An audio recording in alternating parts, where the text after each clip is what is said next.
ሮቤል እነ ፍርዬን ከሰሳቸው። ሊገሉኝ ሙከራ አድርገውብኛል፣ ይሄ ከመግደል አይተናነስም ሲል ክስ መስርቶባቸዋል። ህይወትም ይህን አጋጣሚ በመጠቀም ታዴን እያስፈራራችው ትገኛለች።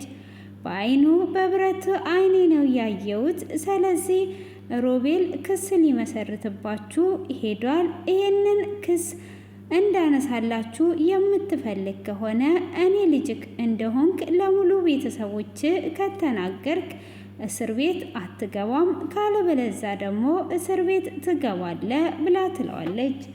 እሱም እንደዛ ከሆነ እስቲ እናያለን፣ በዚህ ልታስፈራርኝ ከመጣሽ እሱ ምንም የሚሆን ነገር አይደለም። አስፈራርተሽ ነው ወይ አባትሽ እንደሆነ የምታደርጊው? በፍጹም ይሄ ነገር ሊሆን አይችልም፣ ሀሳብሽን ብታነሺ ይሻላል እያላት ይገኛል።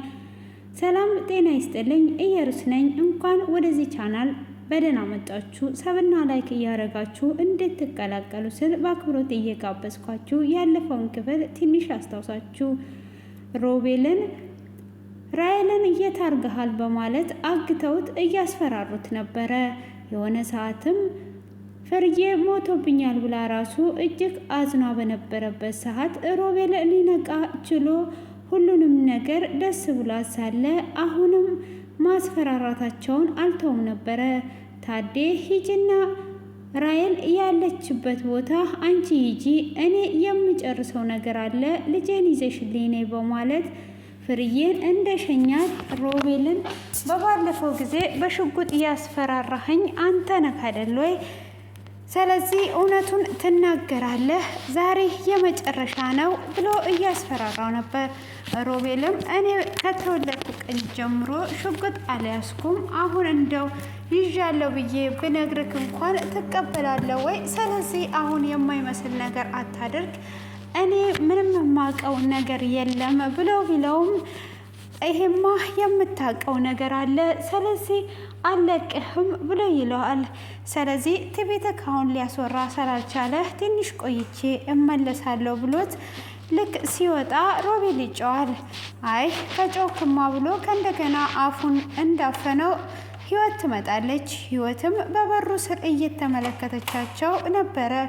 ታዴም ቶሎ ብሎ ይወጣና አንቺ በረሮ አሁን ደግሞ ምን ልታደርጊ እዚህ መጣሽ? በማለትም ሲላት የጩኸት ድምፅ ሰምቼ ነው የመጣሁት፣ ምን እየተፈጠረ ነው እዚህ ያለው እንድትነግረኝ እፈልጋለሁ ብላ ስትል እሱ ምንም አያገባሽም፣ አሁን ቀጥ ብለሽ ሂጂ፣ እዚህ ጋር የምንም አይነት ጩኸት ድምፅ የለም ብለው ነበረ ብሎ ሲላት በፍጹም አልሄድም፣ እኔ የጩኸት ድምፅ ሰምቼ ነው የመጣሁት፣ ምን እያደረግ እንዳለ ምን እየተካሄደ እንዳለ ልታሳውቀኝ ትችላለህ ወይ? በማለትም ጠይቀዋለች። እሱም እኔ አላቅልሽም፣ ተይኝ ባክሽን፣ አንቺ ልጅ ከዚህ እንድትሄጂ እፈልጋለሁ።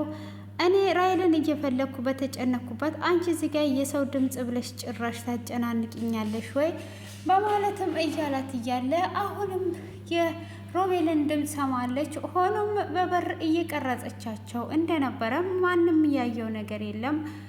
እሷም ገፍትራው ወደ ውስጥ ገብታ ሮቤልን ታያለች። እንዴት ነው እንደዚህ የምታደርገው? በማለትም እጆቹንም ፈታ ወደ ቤት እንዲሄድ ታደርጋለች። ሆኖም አንተ እንዴት ብትደፍር ነው እንደዚህ የምታደርገው?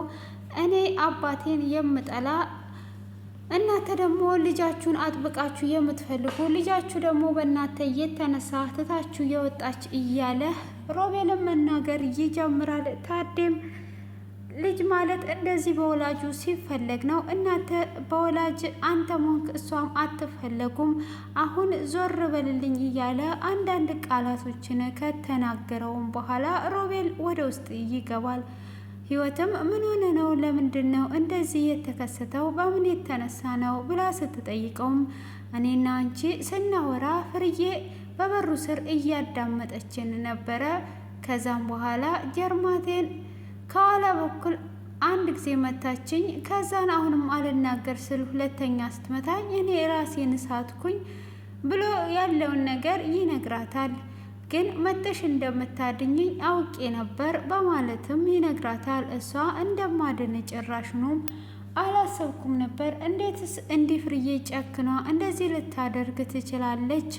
ለልጇ ብላ ነው እሷ ይህንን ያደረገችው። ልትገለኝ ሁሉ ሞክሯ ነበረ በማለትም እንግዲህ እንደሚከሳቸውም ከነገራት በኋላ ስልኩስ በማለት ስልኩን እዛ ጥዬው ነው እያለች ነበረ። ሆኖም ስልኩን ይዟ ስለነበር ከኪሷ ውስጥ አግኝቷ ካለች በኋላ እሱም ለመክሰስ ወደ ክስ ቤት ይሄዳል። እሷም በዛ አጋጣሚ ነበር አባቷን ልታስፈራራ ወደ ውስጥ እየገባችው። አባዬ አሁን የምነግርህን ነገር የማታደርግ ከሆነ እስር ቤት ትበሰብሳለ። መጀመሪያ የገደልከውን ሳታጣራ ጭካኔን ሳታነሳ ሁለተኛው ወንጀል ልትሰራ እንደነበረ ሙሉ ለሙሉ እመሰክርና እስር ቤት እንድትበሰብስ ከማደርግ አሁን ልጄ ናት ብለህ ለሁሉም ሰው አስተዋውቅ ስትለው እሱም በፍጹም ይሄ አይሆንም እያለ ይገኛል። እንግዲህ ራሄልም በፍጹም ወደ ቤት አልሄድም ህይወትን ከዛ ቤት ካላስወጣሽልኝ ስላለቻት ፍርዬም ባዶ እጇን ነበር የተመለሰችው። ታዴም የታለች ልጄ በፍጹም የትተሻት ትመጫለሽ በማለት እንግዲህ አንድ ሁለት ተባብለውም እናያቸዋለን። ሆኖም አሁን ህይወት ከዚህ ግቢ ትወጣለች፣ እኔ ህይወትን አስወጣለሁ፣ አንተ ደግሞ ሄደክ ይዘካትና ብላ እሱንም ትልካለች። እሷም እንደዛ ስትል አሁን ህይወት ለእኛ ምስካሬ የምትመሰክረው እሷ ናት፣ ሮቤል እየከሰሰን ነው ሲጮ ሰምታ እሷ ናት መታ እጁን እየፈታችው፣ የአይን ምስክር እሷ ብቻ ናት በማለትም ይነግራታል። እንደዛ ከሆነማ እንዴት እናደርጋለን? ለማንኛውም አንተ ሂድ ብላ እንዴት ማደግ አለብኝ? አሁንማ ምንድን ነው ማደርገው? እሷን ካላስወጣዋት ልጄ ፈሪና ደፋር እንዳልሆንኩ ታውቃለች። ደግሞ ልጄ ሮቤል መታገቱን ሰማ ቤተሰቦቼ እንዴት ያገቱት ብላ ታዝናለች።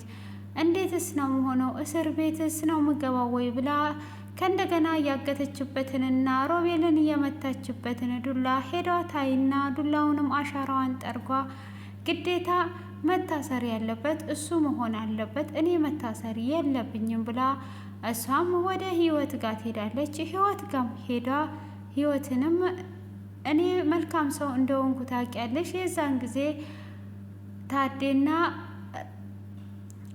እህትየው ከዚህ ቤት እንድትወጪ ሲሉኝ እኔ እንዳትወጪ እያረኩሽ ነበረ፣ ለአንቺ መጥፎ አስቤ አላቅም አሁንም ቢሆን ብላ ትላታለች። ካዳ ለምንድን ነው አንቺ እዚህ ቤት እንድቀመጥ ያደረግሽን ስትል ከማያፈቅራት ወንድ ልጠብቃት ልጄን ስለፈለግኩኝ ነው። እኔ የማፈቅረው እሱ የማያፈቅረኝን አግብቼ እጅግ ተንገላትቼ ነበረ እስክሰግድለት ደርሼ፣ ግን በስተመጨረሻ እንደ አምላክ እንድሰግድለት ሲፈልግ እኔም ፍቅሬን አሸንፌ ከዛ ወጥቼ ነው ታዴን ያገባሁት። ታዴ እሱ ያፈቅረኛል፣ እኔ ግን አላፈቅረውም። ለቤቴ ትክክለኛ አባት ማለት እሱ ነው። አሁን ላይ ለልጆቹ የሚሞት ለቤተሰቡ የሚኖር እሱ ነው። ስለዚህ እሷም የሚያፈቅራትን እንጂ የምታፈቅረውን እንዳታገባ። አንቺ ደግሞ ሮቤልን ታፈቅሪዋለሽ፣ ሮቤልም እያፈቅርሻል። ስለዚህ እንደዚህ እንዲሆን ስለፈለግኩኝ ነው በማለትም ግልጹን ለህይወት ትነግራታለች። ህይወትም እኔ እኮ አላፈቅረውም ብላ ስትል እና ካላፈቀርሽው ማን ከለከለሽ ወደ እናትሽ ለመሄድ? ስለዚህ ፍቅር ነው የያዘሽ በማለትም ትነግራታለች። እንግዲህ የክስ ወረቀቱን መቶላቸው ነበር። ታዴም እንግዲህ ራሄልን ፍለጋ ሲሄድ ሆቴል ቤቱን ለቋ እንደሄደች ይነግሩታል። እሱም እጅግ እየተናደደ ወደ ቤት ተመልሶ መጥቷል። ፍርዬ የታለች ልጄ ብላ ስትለው ቤቷን ለቋ ሄዳለች ብሏል። ፍርዬም እጅግ ደንግጧለች። ይሄንን ሮቤል ለምን እንዳደረገ ቀጣይ ክፍል ላይ የምናየው ይሆናል። እንግዲህ ፍርዬ መጀመሪያ ላይ እጅግ መልካም ለህይወት የምሳሳላት ሁሉም ከዚህ ቤት ትውጣ ሲል እንኳን አትወጣም ያለችው እሷ ነበረች። ዛሬ ላይ ደግሞ እነኚህ ነገሮች ተከስተዋልና ህይወት ክሱን ልታቋርጥላቸው ትችላለች ወይስ ይታሰራሉ? ይህንን ግምታችሁን ኮሜንት ላይ እንድታስቀምጡ ስል በትህትና እየጠየኳችሁ ለዛሬ ያዘጋጀውላችሁ ይሄንን ይመስላል። መልካም ቆይታ ይሆንላችሁ።